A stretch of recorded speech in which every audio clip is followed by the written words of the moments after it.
training अब हाम्रो करिब अब भोलि म्याच भइसकेपछि आजदेखि हामी एकदम लो उसमा गइसकेको छु हैन रिल्याक्सेसनमा गइरहेको छु र हाम्रो म्याच पनि ट्रेनिङ पनि कम्प्लिट भइसकेको छ यहाँ पनि हामीले एउटा फ्रेन्डली म्याच पनि खेलिसकेको छु त्यसले गर्दाखेरि धेरै केटाहरू थाइल्यान्डमा धेरै एडजस्ट भइसकेको छ अहिलेलाई हैन अब मेन अब हाम्रो फर्स्ट म्याच हो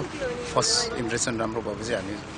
त्यही अब टार्गेट हाम्रो क्वालिफाइड हुने टार्गेट मानेर छु हैन अब हाम्रो टिमले अब अहिले म्याच अब उनीहरुलाई पनि इम्पोर्टेन्ट त्यतिकै छ हामीलाई जति इम्पोर्टेन्ट छ तिनीहरुलाई त्यतिकै इम्पोर्टेन्ट छ हैन अब हामी जित्नलाई नै खेल्ने हो तर अब हाम्रो केटाहरूले आफ्नो जुन गेम छ उनीहरुको आफ्नो जुन क्वालिटी छ त्यो अनुसारको खेल्दै भने अवश्य जित्छ जस्तो लाग्छ मलाई त हाम्रो फर्स्ट म्याचमा डबल एरो कार्डले गरेर खेल्दैन हैन अरु हेमन्त मेरो विचारमा भोलिसम्म रिकभरी उसो हुन्छ होला खेल्न नसक्ने भनेर रेस्ट हामीले गरिरहेको छु भोलिको लागि प्रिपरेसन भोलि टिममा हामीले खेलाउनु पर्छ भनेर आज आनन्दलाई पनि हामीले ट्रेनिङमा रेस्ट गराएको छु आकाशलाई रेस्ट गराएको छु लाग्छ भोलि उनीहरु खेल्छ त्यस इन्जुरी हैन उनीहरु अब यस्तो छ अब लिडिङ अब विमलले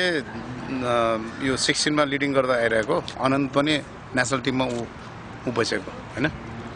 डेब्यु गरिसकेको प्लेयर भएको भएर त्यसलाई त्यो लिडिङ गर्न त्यति गाह्रो हुँदैन उसले लिडिङ गर्दा नि टिमलाई सहज रूपमै उसले लिडिङ गर्न सकिन्छ हामीले त्यसरी हेमन्तलाई आउट गरेर विमललाई ल्याएको हैन विमललाई आउट गरेर आनन्द पनि ल्याएको हैन